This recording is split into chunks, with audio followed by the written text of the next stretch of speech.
Hello, everyone. Hope you all are doing good and keeping safe. I would like to thank you all for joining us for this week's Saturday webinar on DevOps ecosystem that works for microservices. My name is Saurabh, and I'll be your host for today. From today's session, we learn about the real use case of how DevOps ecosystem was built for a system with more than 100 microservices, and it will take you on a journey through what are the different aspects that one should look into while designing a DevOps ecosystem for a mesh of microservices. Our today's speaker is Chirag Nayak, who is a co-founder at Buozing, and which is a company that helps organizations with digital transformation, cloud adoption, and continuous delivery. He has 11 plus years of experience in this whole space and has been working around designing, developing, and delivering enterprise software applications. Chirag has collaborated with 10 plus startups and enterprise companies through Briosing and helped them with continuous software delivery by implementing right DevOps and testing ecosystems. Today we have people joining in from India, Philippines, New Zealand, and others. And before I take much time and pass it on to Chirag, just a few house rules as usual. We'll be shooting polls uh, in timely intervals just to make sure that you are getting what we are heading and are we heading in the right direction or not. The poll will appear in this manner. I'll just launch a quick poll, a fun poll for starters, just to give you a taste of it. You all will see a question on the screen. Just vote for it, whatever it is. The question is, what time did you sleep yesterday? So this is the kind of poll that will keep coming up in between, which will be in context with Chirag's talk, so that we can try to make it as engaging as we can. So let's see what has people say. Whoa, nice. So we have a good percentage of people sleeping after one. I fall under that, by the way. Cool. So uh, also, if you have any questions during the whole course of the webinar, you can ask your questions by putting it into the chat section. And if at any given point you have a follow-up question or would you like to speak to Chirag, just click on the raise hand icon, which you see on your dashboard, and we'll unmute you and you can have a word directly with Chirag on it. We'll be having a Q&A session towards the end of the webinar. So make a note of all your major questions which might require a discussion, and then we'll take it at once towards the end of the session, towards the end of the session. Anyway, I'll pass it on to Chirag. Chirag, on to you.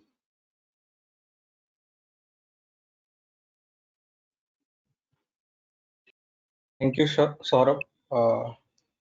Can you Thanks, Chirag. see my everyone?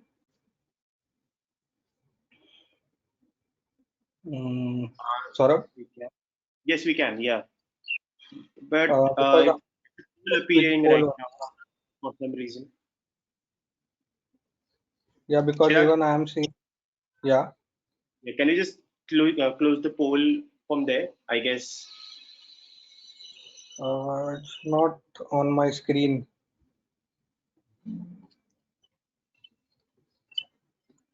Okay, wait. Let me just quickly.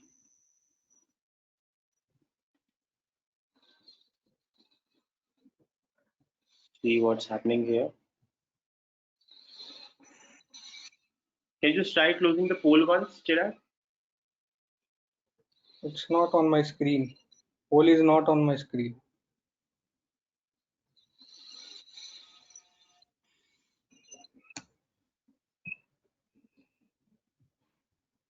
Okay. Yo. Can you just put your presentation up once again? Uh, yes, now Yeah. we can see Can your. Yes, we can. okay. So, So thanks, Saurabh, for a wonderful introduction. So as you said, right, we will be looking into the real use case of how a DevOps ecosystem was designed for a microservices and which evolved with a lot of variations, and it product grew with so many microservices that it went past 100 plus. It was not planned that way, but it turned out that there were too many microservices and there were a lot of variations in terms of languages, what kind of deployment strategies, like whether it was serverless, whether it was Docker images based Kubernetes deployment. So, in order to handle all these combinations of various technical hurdles, it is very important to have a right DevOps strategy. So, let us look into how this ecosystem got designed and how it took a shape of a well-designed system. So, so today's agenda, we will be looking into when you are working on the similar use case, right? What all things that you should look for, what all things that you should avoid doing it, and more importantly, we will look into the real use cases rather than just a hypothetical use case. So it will help you understand and relate to it rather than just imagining things. And what we will also will look into is how this ecosystem helped other four organization. It is not just that this ecosystem was designed once and I'm talking about it. We implemented this use case for other four products for four different organizations, and it is working perfectly fine. So uh, let us look at the problem statement. Uh, what was the problem statement that we were targeting? So this DevOps ecosystem was needed to be designed for a product which was basically migrating from five big monolith services into 100 plus microservices. Some of these services was planned to be deployed on AWS and some of them on GCP. So it has a hybrid cloud kind of situation. These services were supposed to be written in languages like Java, Node, React, Python, etc. So we had to ensure that any kind of language has a support for in this DevOps ecosystem. They had different deployment strategies, like uh, you have heard about serverless cloud functions, Kubernetes. Some of the services were supposed to use Beanstalk, AWS Beanstalk. Some of them were supposed to use GCP App Engine, and so on. The main reason of product being redesigned was that there was a scale at which users were getting onboarded on the product, but the system was not designed in a way that it can handle that kind of scale. Plus, it was being difficult to deliver the changes in a faster velocity.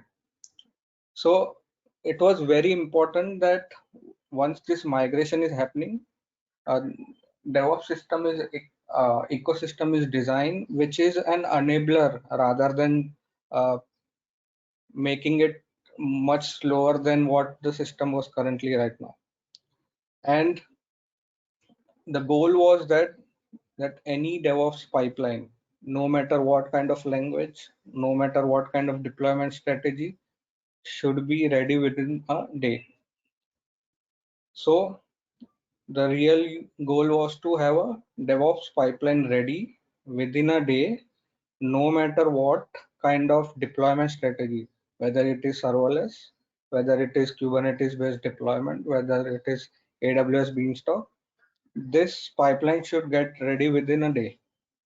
So how can we achieve this? So now let us look at the existing DevOps ecosystem that they have for 5 monolith services. So there were manual Jenkins job, which someone from a team needs to run when team decides that the code is ready to be tested by a QA team. So there is a manual intervention. Someone has to go and decide when to trigger the job. Team has to come into hurdle and decide, okay, now it's time to do a QA or it is not. All this kind of things were making the process slower rather than making it faster. Once this deployment job is triggered, someone from a QA team needs to trigger end-to-end test job. The problem with this was there was too many manual interventions. There were too many discussions that needs to happen. And other problem was that it is too late in the sprint if the issues come. So if there are issues so late in the sprint, it is bound to have a spillover for the next sprint. And this ecosystem was heavily relying on UI test.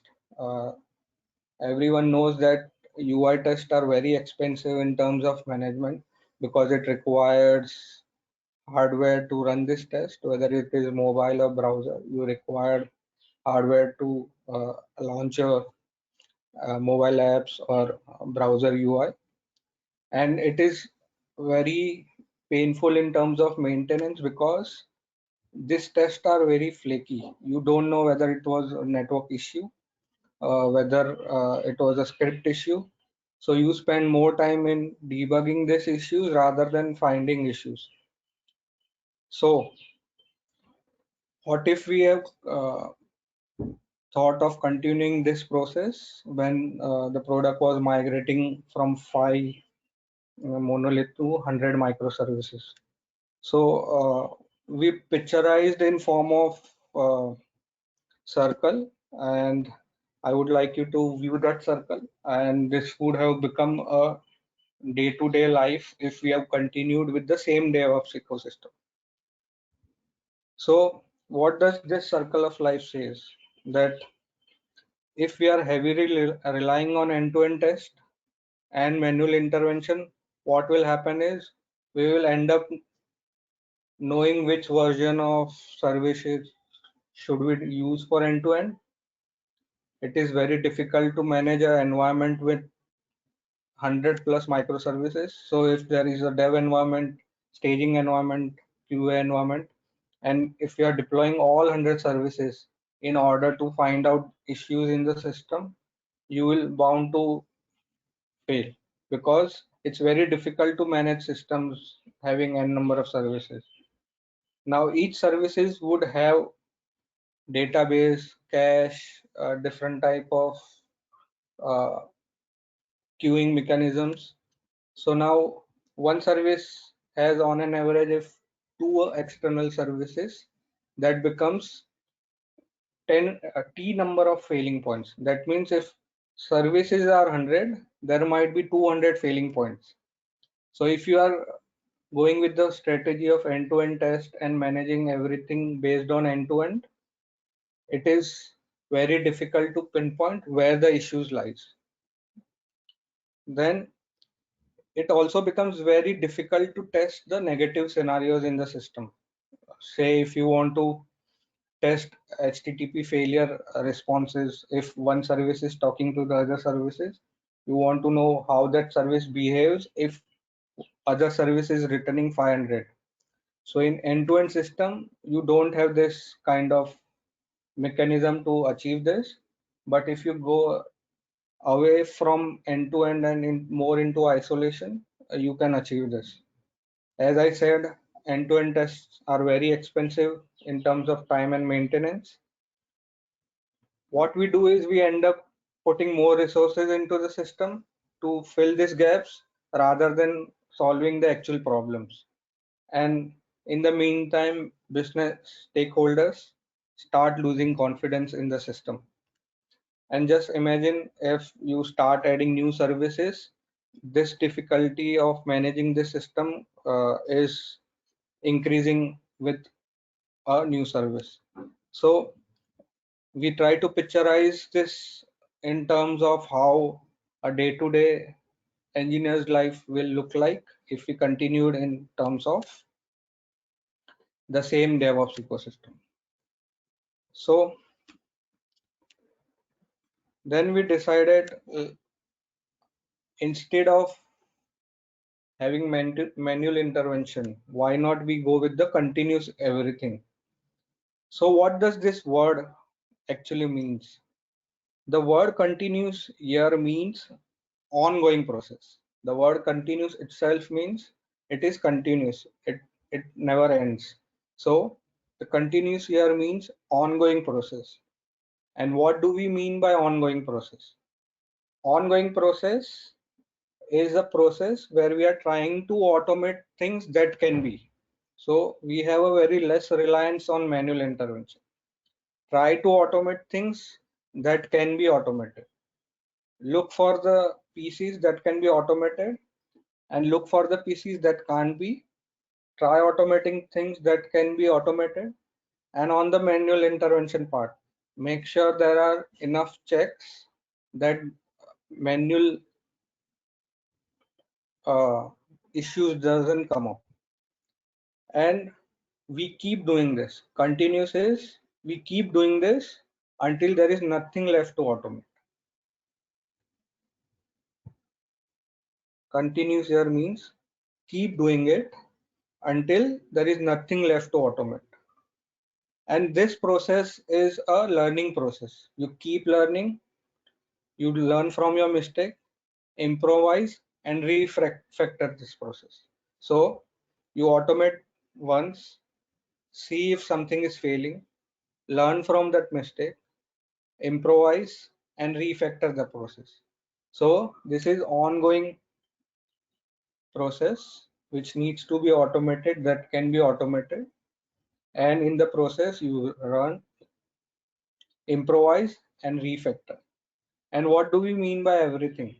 It means that our end goal is to make sure that the changes that we do in the process reaches the end user. So anything that you do in this process to make sure the code reaches your end user, you need to follow this continuous logic, that you automate this process, learn, improvise and refactor. So now we know what continuous everything is. Now let us divide this continuous everything into smaller pieces. What does this process look like? So as you can see the diagram, right? We have continuous integration, continuous deployment, continuous testing, and it is on what does this arrow means is shift left. And what does shift left here means is you need to go closer to your code. Shift left is more towards development process. If you see, development process is on the left hand side of the entire continuous everything process. So move towards left. So continuous testing, continuous deployment, continuous integration is part of your shift left. And shift right is more towards the end user side of the things, that you do a continuous delivery and continuous monitoring. So what does, now let us understand each of the words in a language that we all are on the same page. So what does continuous integration means? It means that you integrate your code, that we integrate our code. So suppose a team is team of 2 members is working on one service, they are developing different features on the same service, it means that all of them are committing their code to the service repository in a smaller chunks, and they are doing it continuously. They are not waiting for a bigger chunk of changes and pushing it at the last moment of the sprint. So that means you keep doing the changes. Once you have a smaller piece of change done, you push it to the repository. You don't wait until the end of the sprint or end of the dev task to be completed. So you start pushing these changes. An important thing about continuous integration is it doesn't only apply to dev teams. Even if QA team is working on developing the test, they need to follow the same process. They don't wait for 100 test cases to be completed and pushing it once. If you are completed with one test, integrate it. Integrated means push it to your central repository so that others can have access to it. So continuous integration here means that we push our changes in a timely manner.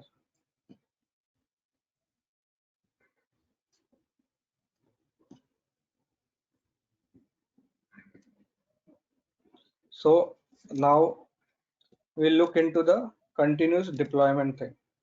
So now it is important that we have committed our smaller changes into the repository. Now that it is important that we deploy this continuously committing changes and see if the services are up and running. So the second part of this change is once the changes comes in, smaller changes, we keep deploying this smaller changes. So we have heard about term called CI/CD. So CD has two part of it. One is continuous deployment, which is deploying these changes on the common non-production environments like dev, QA, staging. So you test your changes by deploying them continuously. And continuous delivery means that it is sent to the end user. So in the CI/CD, there are two parts of it: continuous deployment and continuous delivery. In continuous deployment, it is a non-production environment, and we test the changes that are coming in the smaller chunks in a continuous integration process, and we deploy them continuously. And then the next part of that chain is continuous testing. So we are continuously integrating smaller changes. We are continuously deploying the smaller changes. Now it is important that the smaller changes are continuously tested. So if I have a 2 line of code, this 2 line of code gets merged, it is deployed. If it is deployed successfully, we do a continuous testing of it. So this is how the process is. You do everything continuously in the smaller chunks so that if something fails, you know it on the earlier stage itself. You don't wait till the end of the sprint. That is why the term called shift left. You move towards the left part of the cycle so that you know the issues are coming in on the earlier stages, and it is very close to the development process. It is not close to the end user. So as we focus on the shift left, shift right is equally important. It is very important in terms of business purposes. So if you are part of an organization, you know most of the business folks are interested in how the system is running on the production, how the end users are able to access the system in a great manner. So organizations most focus is always on a shift right, but on a technical front, our focus should be on the shift left. If our shift left strategy is very sound, we know shift right is always going to have a better outcome. So what is on the shift right? So before going on the shift right, if you see there is a yellow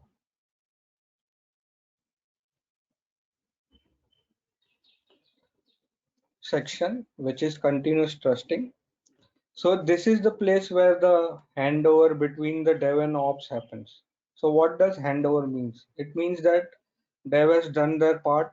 They have followed the continuous integration thing. They have followed the continuous deployment part. They have done continuous testing of the changes, and ops is trusting that the build that is coming from dev is of the utmost quality.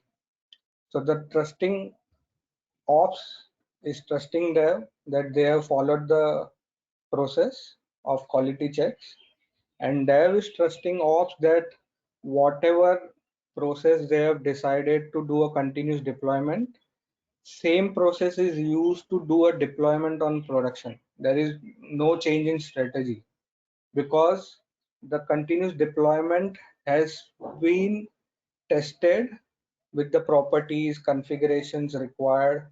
So same process should be used for continuous delivery as well. So dev is trusting that the process remains the same. And dev is also trusting that ops will find the issues on the production as soon as possible so that devs can take the action on those issues. So it is important that the continuous monitoring part is well designed so that issues are caught upfront rather than users start complaining. So there is a trusting process between two parts of it, shift left and shift right. Dev is trusting ops, ops is trusting dev. And once we have this ecosystem designed in a way that each one is playing their part equally with utmost quality, we ensure that everything runs smooth. So now, just a second.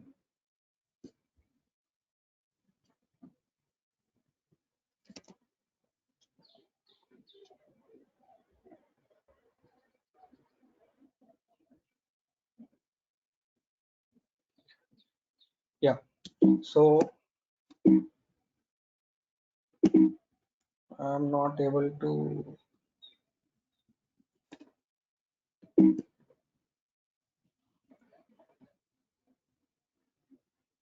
Anything off, Chirag? Fine? Yeah, the screen was not going. Yeah. We can look So at, I mean, let's. yeah. So now that we have seen different pieces of continuous everything, now we will look into the strategy that we chose was best for our use case, and we will drill down in with each of the building blocks of continuous everything, and we'll look into what kind of strategies we used and why. So first and foremost is continuous integration. So we decided we'll go with the Git based decentralized version control. We use Bitbucket as our cloud hosting Git version control. It is important to use Git in today's date because it gives a lot of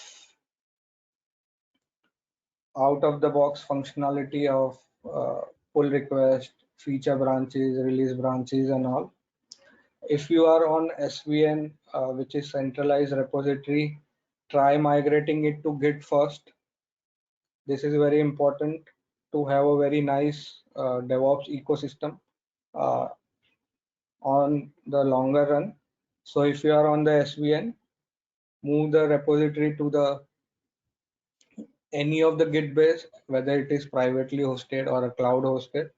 You decide as per your organization needs, but make sure you migrate it to the Git based version control first. So that is the foremost thing that any DevOps ecosystem you start with. It is important that this concept of version control is applied to every team, whether it's dev, whether it's QA or ops team. Even if it is smallest of shell script that needs to be executed in any of the stage, it should be version control. It should not be lying on any machine or anyone's personal machine. Even the smallest of shell script, even if the shell script has only one line, it should be part of a version control. It should be part of a version control. This is important. These smaller steps will help you with the good DevOps ecosystem. So remember these points, that you ensure if you are a part of a DevOps team and you have to set a guidelines, make sure every team follows these guidelines. Then we use a branching strategy which was applicable to this use case. It might vary from use case to use case, as this system was heavily reliant on UI test. We were not sure that trunk based means a single repository with a single branch strategy would work. So what does multi-branch workflow means here is, there is a main branch master, there is a development branch develop. Nothing goes to the develop and master branch without a pull request. So anyone who is working on feature takes out a feature branch from a develop branch, takes a feature branch out, does the work, and push it to the develop branch again. So once team decides when they want to release something to end user, they take out the release branch from develop branch. So this is a multi-branch. We have multiple branches and each branch has its own purpose. So master, develop, we have feature, then we have a release. So there are multiple branch involved and each branch has their own specific task to be done by them. So master is replica of your production. So anything that is deployed on production has a replica code part of the replica in the master. So if currently production has 1.0 code deployed, then the tag 0.1 will ensure that that represents production 0.1 code as a master tag 0.1. So anytime if you want to have a code of your production system, you look at these tags.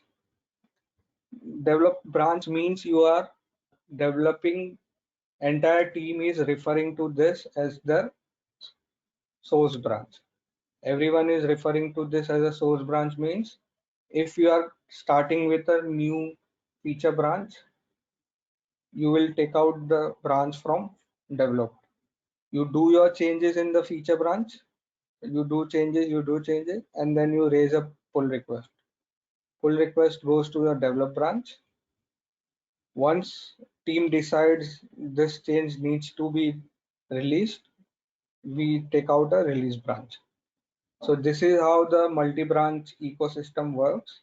Each branch has their own specific task, and anything that goes to production is from release branch or a hotfix branch. Nothing goes from develop branch, nothing goes from master branch. So once release is done to the production, a tag is created in the master branch. So anything that goes to production is from release branch or a hotfix branch. So why we chose this multi-branch strategy? Because we didn't have a very good testing ecosystem. We didn't have very good monitoring system or a delivery system. we needed to build that building block. So we wanted to ensure what goes to production is been decided by a team. So when a release branch is cut off, team knows what feature are going as a part of a release.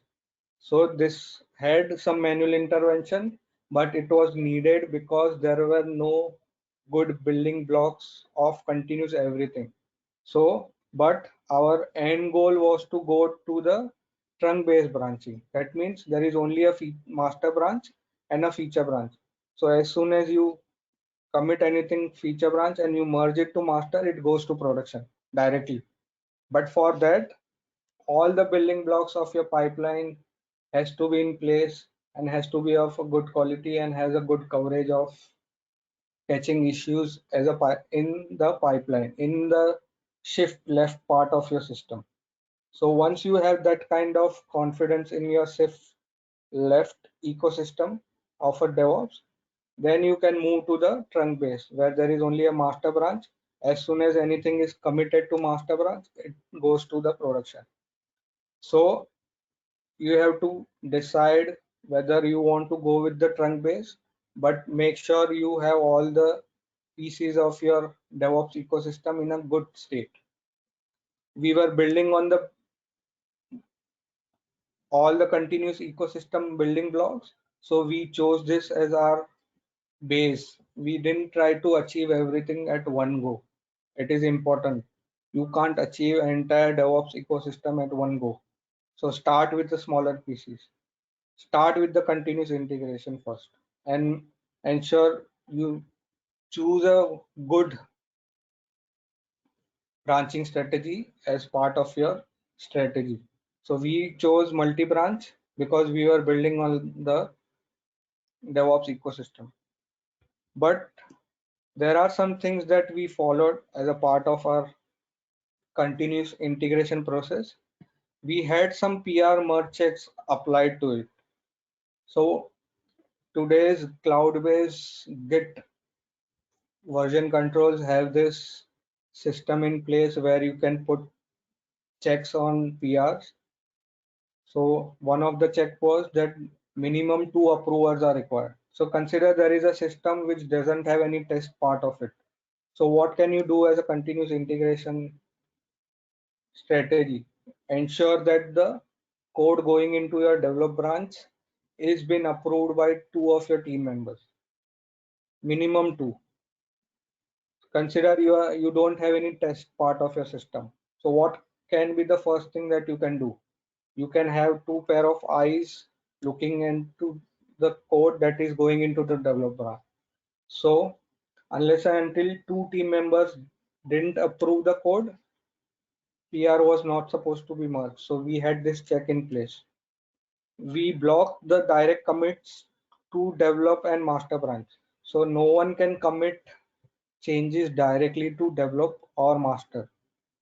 If they want their code to be part of develop branch, they has to go through a process of taking out a feature branch, making the changes, raise the PR, get it approved by 2 of the team members, and then it will go to the develop branch. So this is the process. So now consider there is no test that is part of this ecosystem. Start with this basic continuous integration checks. Ensure this. Onboard your team on this process. Help them understand how to do this, what kind of things they should look for. Make sure that feature branches doesn't have lot of changes to be reviewed by your team member. That is why it is important that you commit your changes in the smaller chunks. Do some changes, take out a feature branch, do some changes, raise a PR, get it merged. Again, take out a new feature branch from a new develop branch, updated develop branch, make some changes, raise PR, get it approved, get it merged. So this is the process that you can apply in the first week of your DevOps ecosystem if you are trying to start from a scratch. Have a good continuous integration in process. Have a good quality checks part of your continuous integration process. As I said, our end goal was to move away from this branching strategy because it has manual interventions, but it was important to start with this because we didn't have all the building blocks. So once we have the building block, we plan to migrate it to the trunk-based branching system.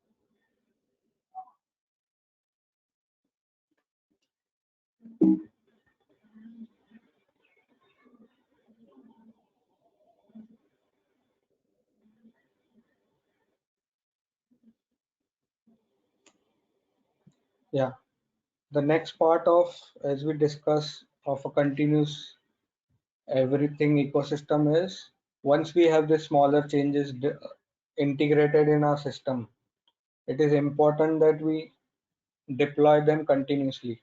So as I said, we heard a lot about the term CI/CD, but CD has two parts of it: continuous deployment and continuous delivery. We are focusing on the left hand side of our ecosystem right now because the chain starts from a left hand side. We looked into continuous integration and what strategy we use, uh, and now once we have the continuous changes coming in the develop branch, it is important that we test those changes continuously by deploying them. We are not saying that we are running the test, we are just deploying them. What do we mean by deploying them? Suppose you made a change which also requires a property change. Now, to ensure that this property is working on your dev, QA, and staging, it is important that you deploy them and test whether the service is up and running. But to ensure this process, it is very important that you ask your dev team not to hard code any values which is specific to environment. Suppose your database URLs, your database password should be a externalized property. Externalized property means you can override those values based on your environments. You don't need to build your code once again based on your environment. What do I mean here is, suppose I want to deploy it on dev, I don't have to build a code specific for a dev build.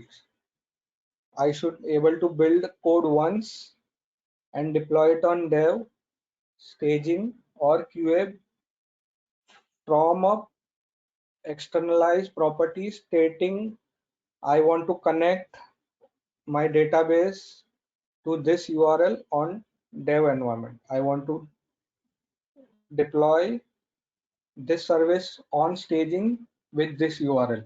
So it is very important that you ask your dev teams to ensure there are no environment specific properties hard coded in the code.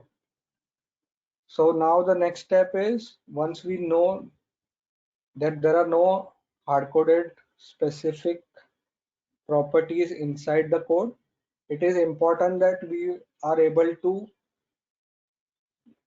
manage these configurations from external. So how can we achieve this? So there are n number of configuration management tools in the market. We chose Ansible because it has a very good mechanism of maintaining configurations for different environments. It is YML based, so it is easy to understand. It is easy to implement, and it gives support of Jinja templates. So template is you define it in a templatized format and you just pass values to it based on your environment. Suppose I want my dev environment to point it to localhost. So there is a template saying database host URL. And when I pass a value to this template saying localhost, that value gets replaced with localhost. So Ansible has very good way of doing this. Now we know that there are confidential properties like database passwords as a part of our ecosystem. So it is important that we manage them as well. So we use Ansible Vault. It encrypts your confidential properties in terms of hashes so that you cannot read them in a plain text. Only Ansible can read those. So Ansible has a very good library called Ansible Vault. You can read about it. How can we use it? So we chose Ansible for our configuration management tool. We chose Ansible Vault as our password management or confidential information management.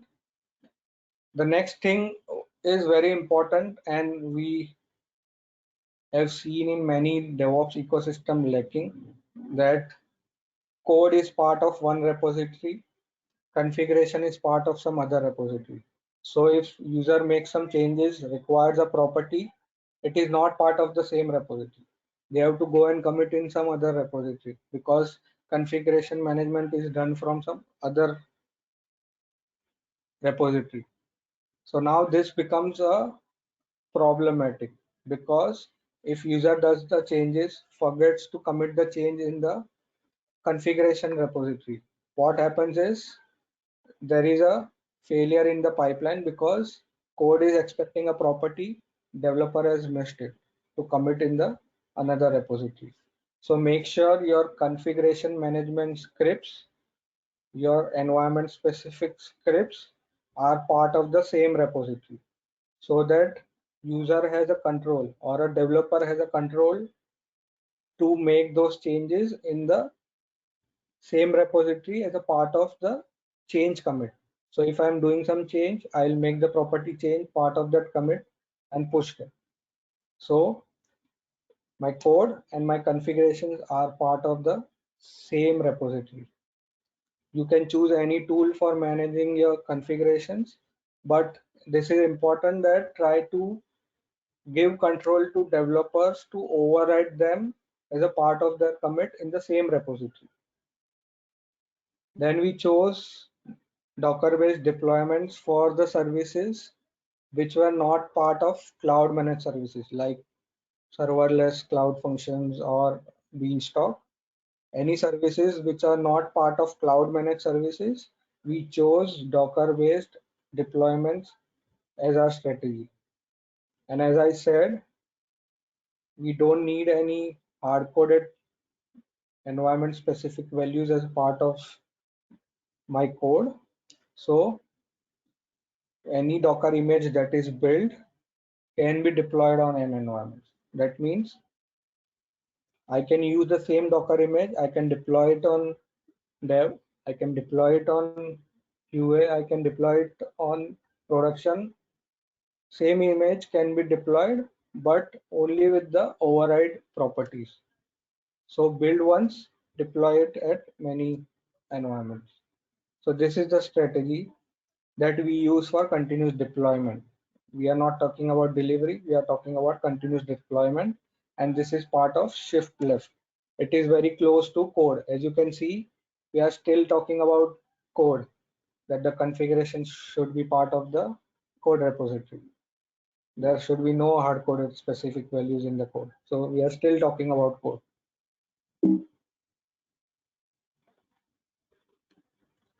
Now comes, as we saw, that once we are deploying these changes continuously on different environments, it is important that these smaller changes that are integrated by developers, QA or ops are tested on a continuously basis. So if smaller change is committed to develop, we ensure that that commit or that change which is part of develop branch is not breaking anything. So we have to test it. Now, as we are talking about smaller changes that are getting integrated, it is important that we test them quickly.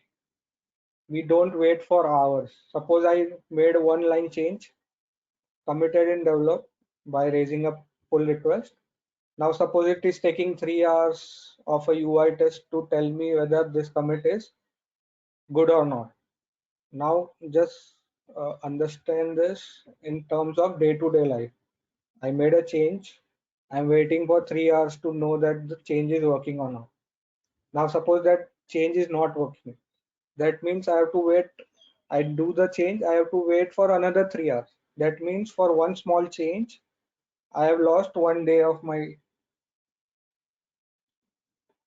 working hours, right? So it is important that smaller changes are tested quickly. That means if I made a change, I should be able to know within 1 minute or 2 minutes whether my changes are working properly or not. That will give confidence to a developer to make the changes in a smaller one, right? If one small change is taking 3 hours, I would say, wait, I don't want to make smaller changes. I will do all the changes at one go and then wait for 3 hours. Then our continuous integration strategy goes to a toss, right? So it is important that whatever strategy we choose is not breaking our earlier strategies. So it was very important that if we are saying developers to commit changes in the smaller chunks, it is important that the tests are fast and they are reliable. What does reliable means here is it should be very precise, and any failure should tell me that this is because of commit. There is no environmental issue, there is no uh, wrong configuration issues. If there is a wrong configuration issue, then you need to look into continuous deployment stage, why it is happening like that. But test should be able to, the test should be in such a way that they are able to pinpoint that this commit is a failure or I need to change my test. So any test failure should only be because of two reasons: developer has pushed wrong changes or test needs to be updated. So any testing strategy you use should be fast and reliable. So as you can see, we followed, or you can say we looked as a strategy of our continuous testing as a test pyramid, where you can see that there are three parts to it: unit test, service or API layer test, and the GUI test. So there is service and API layer test has two parts to it, whether it's a API or a contract test and unit test. So what we did is we chose to concentrate on the below part of the pyramid. So ensure that you have a right test, right unit test. So we all know that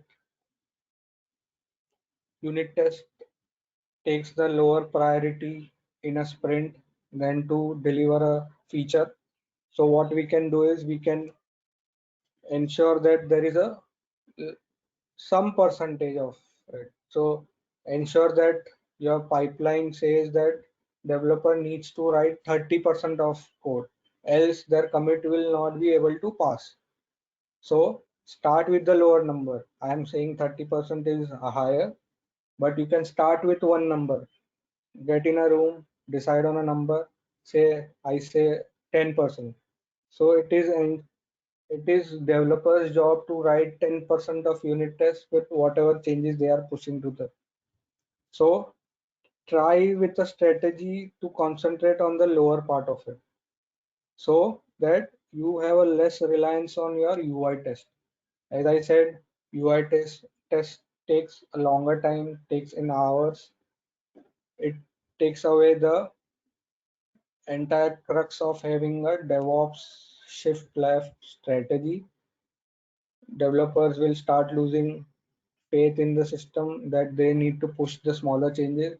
They will start committing bigger changes, and it will be not we are looking for, because that is not we have decided on the continuous integration strategy. So start concentrating on the lower side of the or the lower blocks of the test pyramid. So there are very good testing strategies people have come up with in last few years. One is testing services in isolation. That means you are not heavily relying on end-to-end systems. So as we talked about circle of life, you don't have to worry about managing a system with 100 services. You deploy only one service, test that service in isolation using mocks or any other testing strategy that you want to use, but concentrate on them. Ask your QA teams to start thinking in terms of testing system in isolations rather than relying on UI test. So ask them to focus on service API test and the contract test in isolation. For UI test, what we did is we started building in-house device labs. So to test mobile apps, and also we use on cloud device labs to have a browser test, different kind of browsers, different kind of versions, and we use mobile capability of cloud device labs to test more number of devices. So in-house device labs only had 10 devices, and it was important to have QA team relate to them because it's part of the same office, so that they can look to the test, they can work nicely. And there is another use case that we use in-house device lab for. We will look in the further slides. So this we use three different strategies. Target on the lower side of the block, have very less reliance on UI test, ask QA members to start testing systems in isolations, make them think each service is a individual service. You don't see them as an entire service, 100 services as part of one product. Think each service is a single product and try to test them in isolation. And third thing was to ensure UI test. We had mobile apps to cover with, so we had in-house device lab with 10 devices, and for more coverage we use cloud device labs. I had a session last week on entire testing strategy. You can go through this link. It's 50-minute session. You can find different testing strategies that we use. So you can save this link and you can go through it.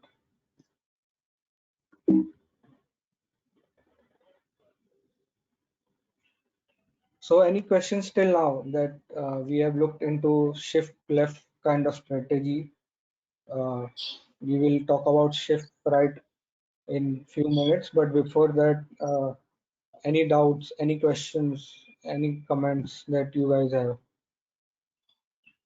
So, Chirag, there's a request by Sai Dinesh. He wanted a quick demo on CI/CD pipeline, if time permits, with API and UI being considered. So I don't have permission to show them live because it's part of our organization, but I have Yeah. some screenshot part of our pipeline. So it will be coming in the further slides. Okay. Yeah. Yeah, I So mean, any list we had, so I think we can probably move ahead and ask people to pose their questions as it comes. yeah. So and people can post their questions if they have any till now on the left strategy. What they want to know more about on the shift left. Any questions? Not yet. I think Vichara we can move and then let's wait if people post questions. Sure.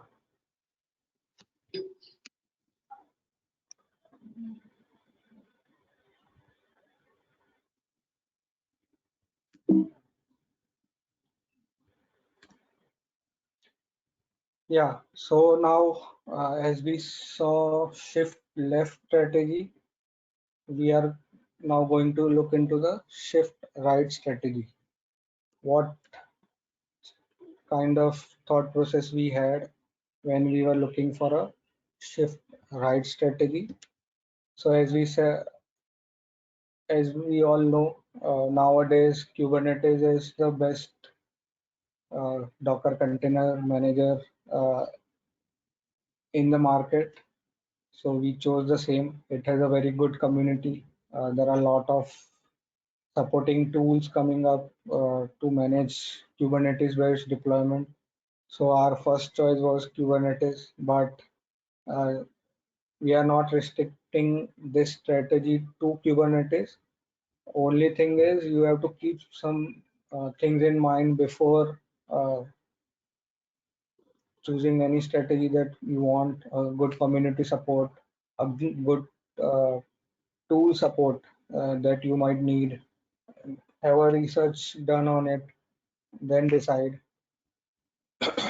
The only strategy that is very important to consider in continuous delivery is you need to tag your images if it is a Docker image, if it is your serverless ships, shared libraries, tag them properly so that they can be identified by your ops team that this has come through all the quality checks that you have put in the shift left strategy. So your text should be clear enough, readable enough to know that this is this image is meant for production deployment. And as we have decided in the continuous deployment strategy, you use the same strategy. You use Ansible playbooks. If you have gone with the Ansible, if you are using any other strategy, use the same strategy as part of your continuous delivery so that there is no disconnect between what dev has thought about and what ops is thinking about. So make sure you are on the same page when you decide continuous delivery and continuous deployment strategy. Talk to your ops team, ask them what strategy they are going to use the same strategy. Make sure you have tag your artifacts in the proper way so that ops can identify them easily that this build is meant for production. No other builds can go through and gets deployed on production. And make sure that as we decided, build once, test it on different environments. Similarly, use the same image. Don't try to rebuild your image for production use case. This is the disconnect we have seen in many DevOps ecosystem.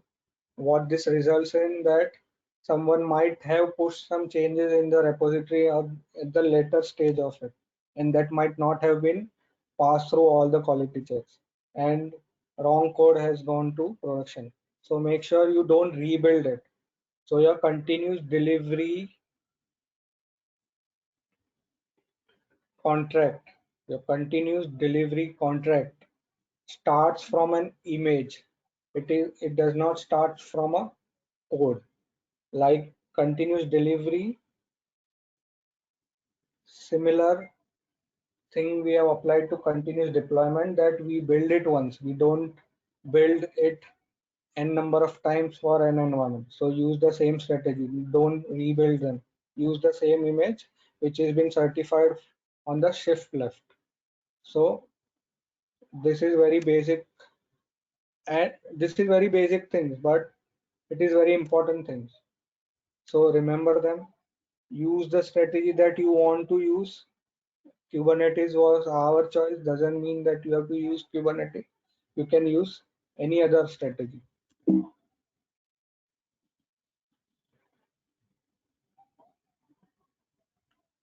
So now Konika, once the code is deployed to the production system, right, it is important that we know how it is behaving on the production. So choose the right continuous monitoring. So you continuously monitor. You don't just monitor for 1 hour after the production system has been updated. You continuously monitor. So what kind of things we decided to monitor? There were those were divided into two parts. One was non-functional, which is related to operational stuffs like infrastructure is behaving properly, no service is down, there are no memory shortage or a CPU spikes or those kind of things. To pull those kind of matrices, we use Prometheus. If it is a cloud managed service like serverless functions or AWS Beanstalk, we use cloud managed monitoring tools like CloudWatch. If we go to GCP, we use Stackdriver. So we start collecting metrics from AWS managed services in CloudWatch.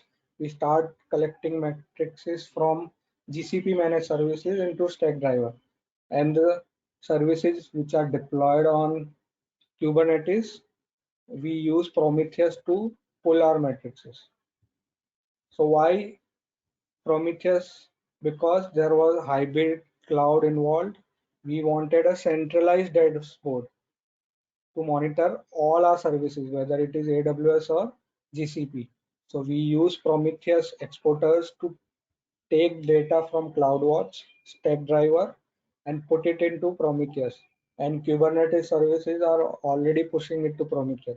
So we had a centralized system to manage our continuous monitoring, and it was part of our Prometheus. So everything was pushed to Prometheus. We use Grafana dashboard to display this matrices, and we set alerts on those matrices.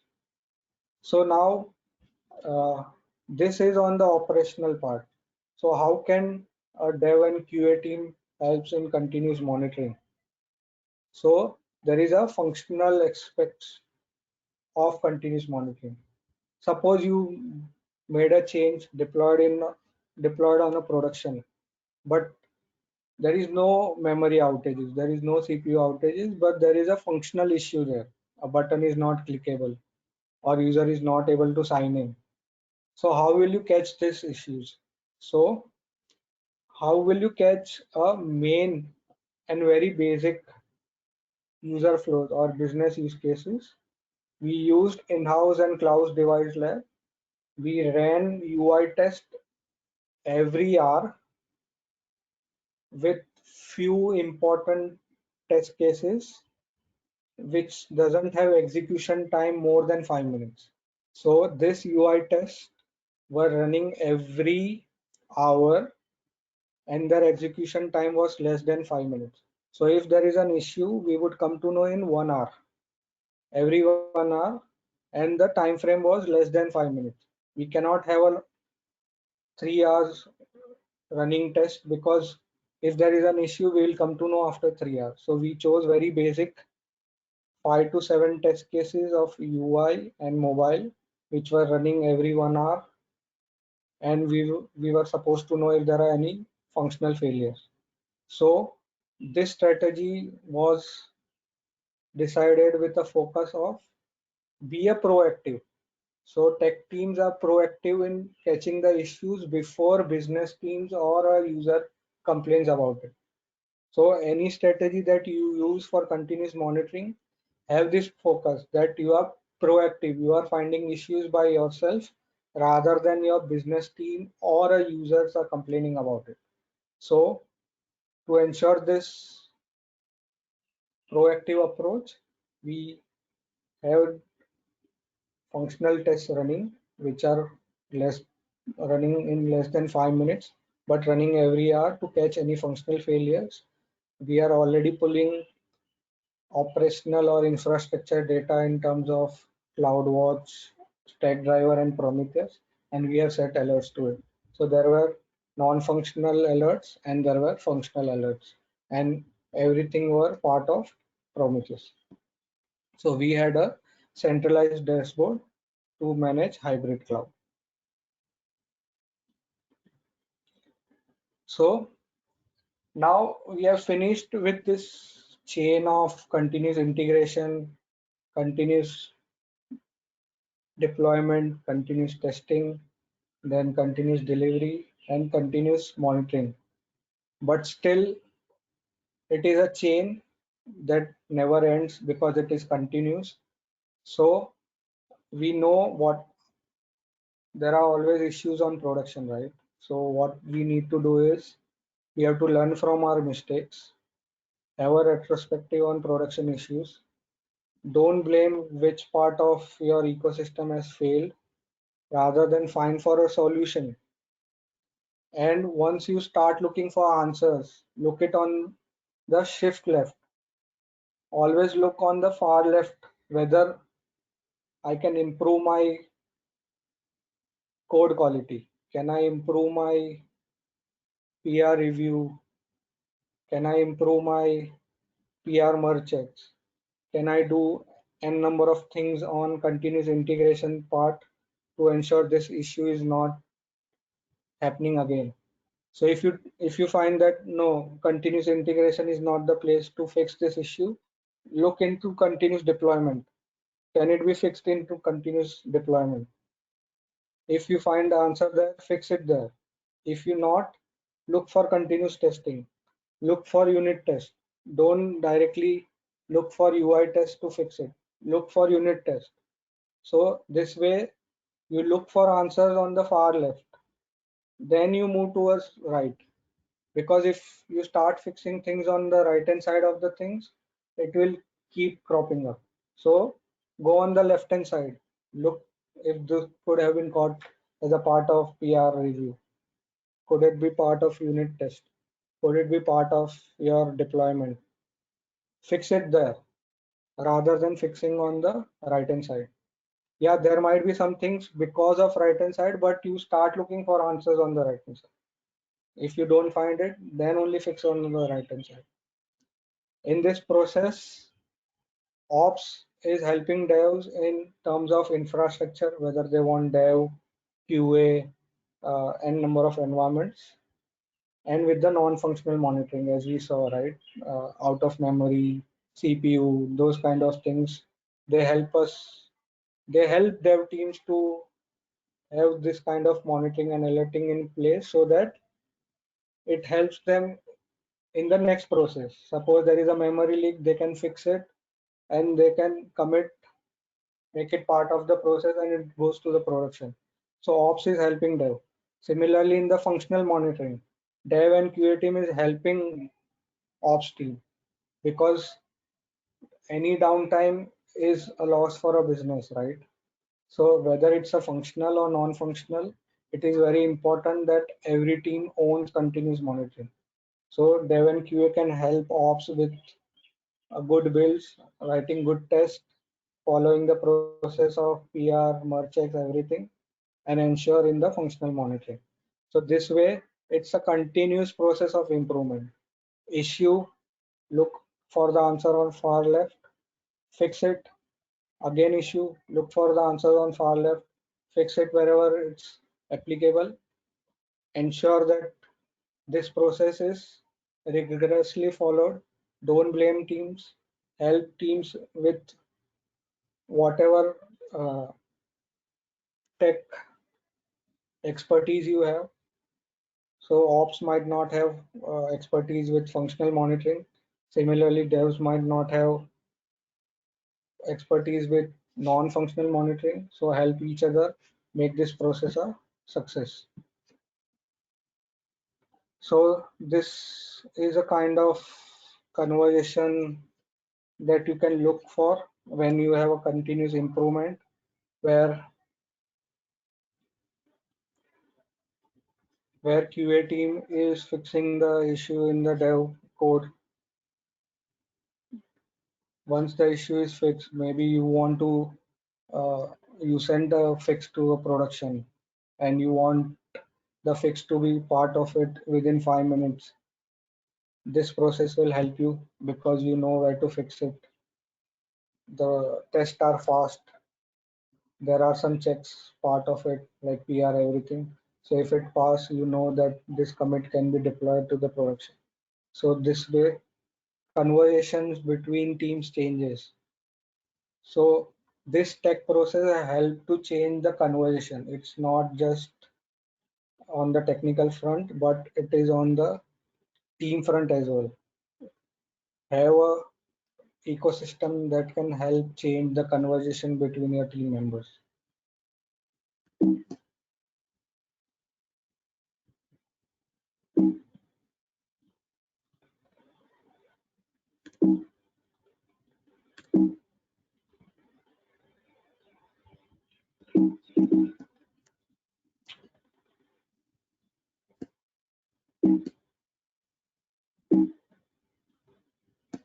Yeah, so once we have entire strategy in place, this is how our final solution look like.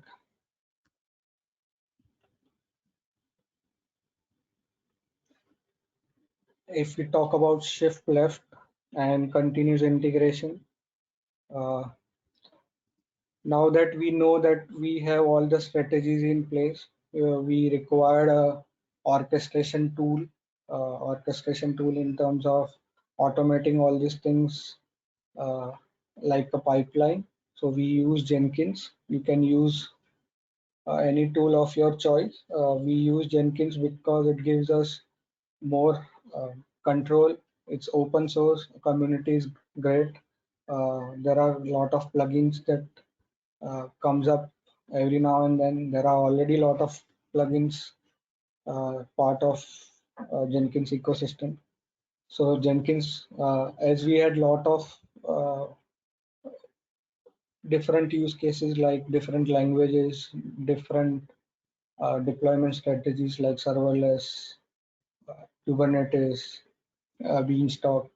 So we need a orchestration tool which is in our control so that we can write scripts in terms of way we want it to and handle this kind of hybrid solution. So Jenkins was the orchestration that we used. All the stages that you see are part of Jenkins.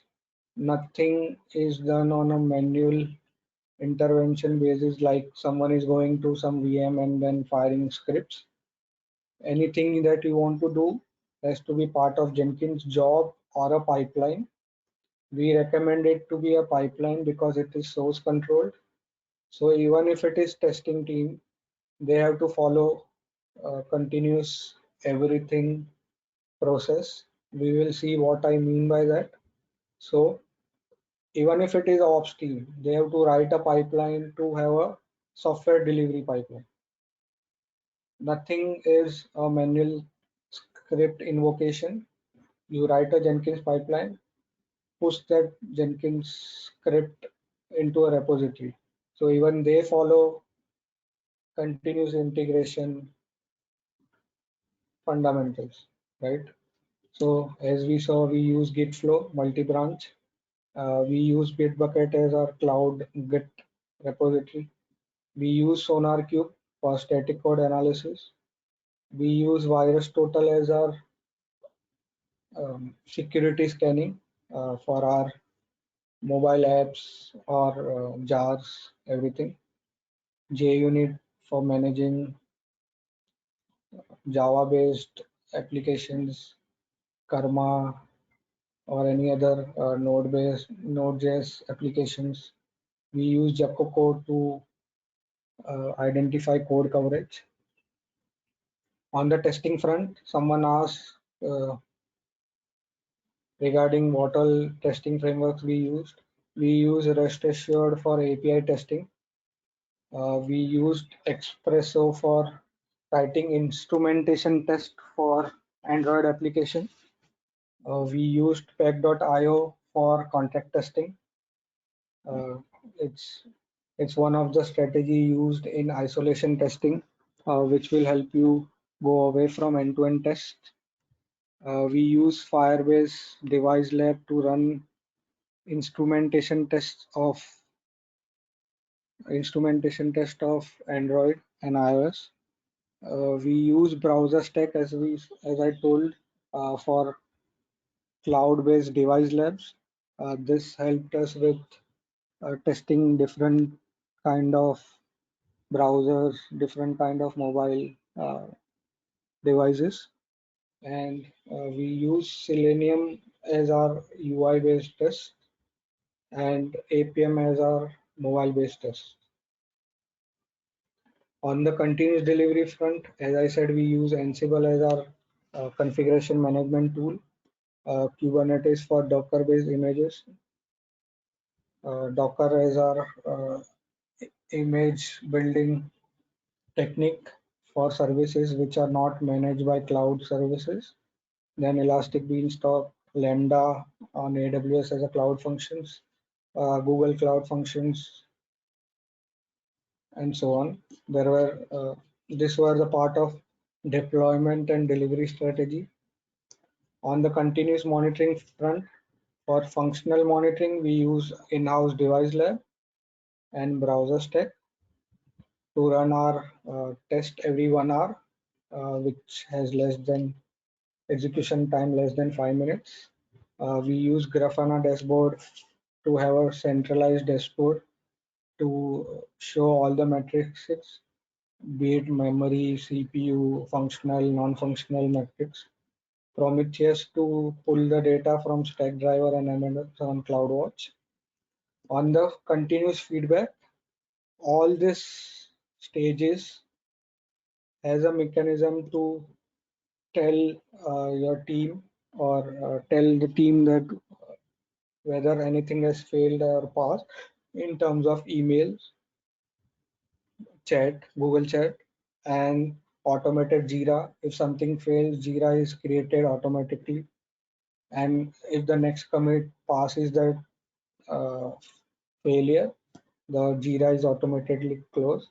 So again, as I said in the earliest uh, slide about continuous everything, continuous means you try to automate everything that is possible. So even the Jira process, we tried to automate wherever it was possible. In this in this case, it was failure and passing of that failure. You can use that mechanism for any other use case as well. So Right. as you Chirag, I see, think we are, yeah, we have like pretty exceeded the time a little bit.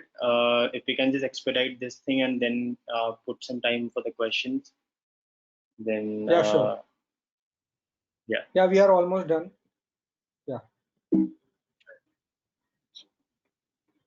Right. So yeah. So once we are done, I they have can I have then we can put. yeah, I have some screenshot to show them.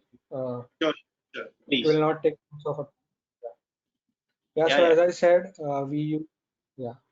So as I said, we use Ansible uh, as our deployment strategy. So if you can see, all our environments are part of the same repository of the source code. You can see there is a service override YML and there is a secret YML which is being handled by Ansible secrets. So you can have n number of environments here. You just need to override the properties specific to those environments. There are two different playbooks to deploy and clean up. So if it is a Kubernetes based, this playbook will have Kubernetes deployment steps. If it is serverless, it will have serverless steps. So as I said, we use Ansible Jinja templates. You see it has a J2 extension. So it is a template where you have a placeholder and those placeholders are filled by kind of environment that you choose, right? And if you see, as I said, we use Jenkins as our orchestration tool. So what we did is we designed a central Jenkins library, and each service can choose which kind of pipeline they want to run based on values defined in pipeline.yml. So if you can see on the right hand side, this is how a pipeline.yml looks like for a multi-module Maven artifact. So if a repository is of multi-module and it's has a Maven build tool, the pipeline type would be like this. And there are override properties given uh, that a service can override based on that service. So you don't have to write pipeline every now and then. You just override the properties specific to that pipeline type. So in this case, it was multi-module. So there were multiple artifacts that needs to be deployed. So you can see there is an array of service, right? So similarly, there are different pipeline types. This is not a multi-module Maven artifact.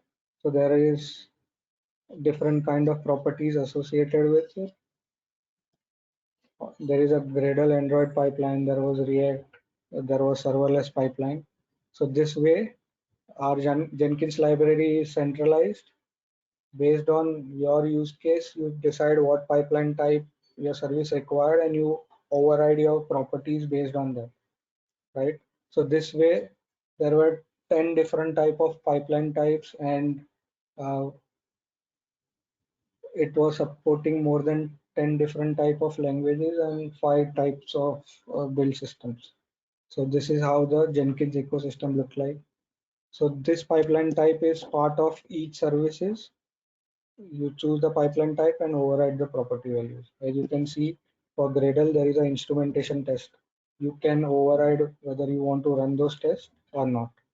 So it was like system was designed by us, but control was given to the developers. You choose what you want and what you don't want. So someone asked about the pipeline. So this is how the pipeline look like, right? So on the shift left part, you check out, you compile, you run the unit test, then you run the sonar, then you run the quality gate, and you run the consumer or pack test. You package it, Docker artifact, deploy on one of, as I said, continuously deploy. So this is a isolated environments to run isolation test. So it's get deployed on CI dev environment. System tests are being triggered. We also used to take the coverage of the system test, and that was some of the unique things we tried to have a part of continuous in everything. Then based on successful or failure of this stage, the tag of the image has been decided. As I said, ops team will be looking for a specific tags which has passed all the quality checks. So there were a lot of stages, but it cannot be part of one screenshot. But there are more deployment stages, end-to-end stage. Then there is update tag. If that passes, then only it goes to production. That kind of thing. And if you can see, it all this happens in only 6.5 minutes. So any commit, you will be notified with knowing that that commit has passed or it is failing something within 6.5 minutes.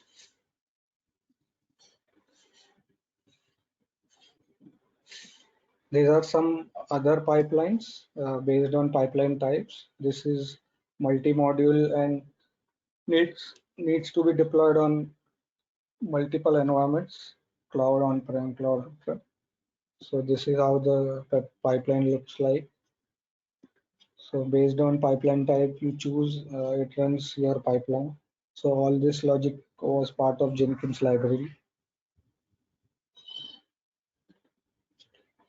As I said earlier, that everyone needs to follow this as a part of continuous everything. So this is how the test automation ecosystem pipelines look like. Even they have to follow the same process.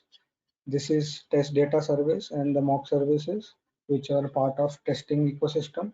So even they have to follow the same process of going through continuous integration and continuously deployments. So no team were having the exception of not going through this process. This is how the dashboard of Kubernetes monitoring look like.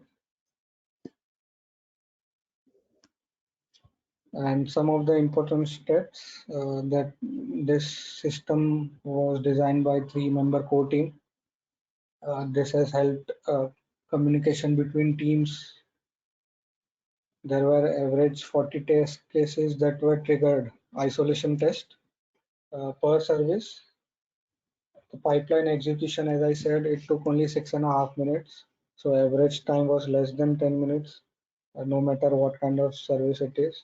So you need to design your system in such a way that your commits are not being exposed to long running tests, because that will lose confidence in the ecosystem. So try to design your system or test ecosystem in a way that everything has been tested fast and in a reliable way. So there were more than 300 commits validated on a day-to-day basis. There was a reduction in 80% in issues. As I said earlier, that I'm not talking about this ecosystem based on implementing it on only one product. This has been implemented for 4 different products and it is working perfectly fine. So you can pick and choose the strategy that is best fitted for your organization. But I assure you, if you follow this small things, your DevOps ecosystem is bound to succeed.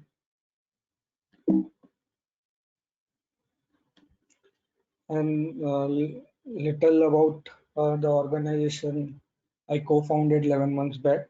We have, as I said, as Saurabh said, we have already collaborated with 10 plus customers.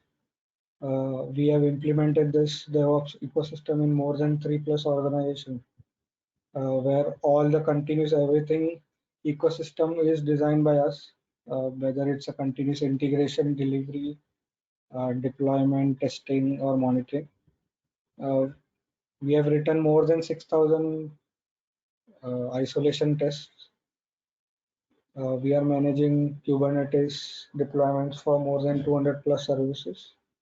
As you know, we are working on hybrid cloud, so we have expertise on AWS, Azure, and GCP, and we help with digital transformation. We help people move from on-prem to cloud migration. You can follow us on LinkedIn for more updates. We often write blogs on the kind of work we do. So follow us, stay connected. Yeah, and I would like to thank everyone who has joined here, especially Clevent, Sneha, and Saurabh, to inviting me for this session. I've been grateful that I've been given this opportunity. You can connect me for more questions, queries that you have on LinkedIn as well as Twitter. Maybe I can answer your questions on a personal basis. So thank you, everyone. Thank you, Sneha, Saurav, and Clement. Yeah. So Chirag, taking questions now because we have a few questions under the chat section that you can see on screen. Yeah. So how to make isolated data and work when all services are dependent on each other. So Arun, I have given an entire session on how to do isolation testing. As I said, go on to that link. Go on to this link, bit.ly/Chirag test automation for microservices. It has in-depth explanation of how you can achieve isolation test, how you can manage test data and everything. So go through it. Let me know if you have more questions, Arun. We can connect offline and I can answer you. So connect Right. me And on we have, LinkedIn. right. We have another Yeah, question because from, yeah, we have it another, is a, yeah. Which all testing frameworks do you use? So let me go to that slide once. Maybe I answered this earlier, but we use REST Assured for API testing, Peg.io for contract tests, Expresso for instrumentation test. It is like unit test for mobile apps. Everything runs in memory. You don't require actual device. That is what instrumentation test is. Look for Espresso. We used Selenium for UI tests, and we use APM for mobile tests. So these are the testing frameworks that we use. great. We have two more questions from Deborah, I mean, which is in lines of unit testing itself. Towards the end, she's asking how to write highly effective unit tests, Cypress or WebDriver. What rest assured is better? I mean, rest assured is better than Cypress in what manner as So Cypress is more of a JavaScript-based UI testing framework, and Rest Assured is more of a API-based test. So they have a lot of difference. Cypress is more for UI test, and Rest Assured is more for a API test. So uh, it's like comparing orange and apple. So to answer what Rest Assured is better in than Cypress, they have a different functionality to cater to. So we cannot compare them. well? Hmm. Uh, on how to write highly effectively unit test than Cypress or WebDriver. So if you are talking about in-memory UI test, then go for Cypress. If your application is in JavaScript, you can choose tools based on your code of language that you have chose to write your UI in. So Cypress is faster in terms of UI test. So if you are trying to write unit test for a JavaScript application, go for Cypress.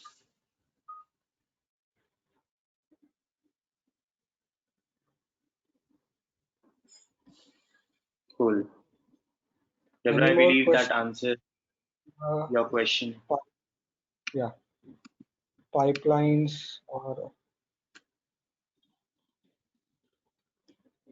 Deborah, does that answer your question?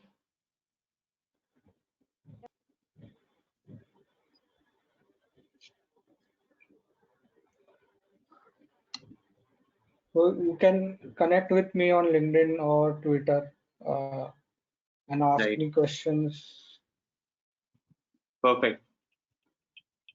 Chirag, I think that's time for us, and we really would like to thank you, Chirag, for a wonderful session and for taking out time on a Saturday, and also to make sure that our attendees and community learn. And I also want to thank all the attendees, all the people who have attended and took time out of the weekend to put that into learning. It was a great session, Chirag. We all learned a lot. And if anyone has any question, you can just mail us on contact@Clavent, or you can just directly connect with Chirag via his LinkedIn and take an offline conversation with him on anything. Anyway, thanks for your time, everyone. Thanks for the time, Chirag. Really appreciate it. Uh, Thank thank you all. Thank you everyone for attending. Thank you, Chirag. We'll put this to an end now. Thank you. Yes, thanks.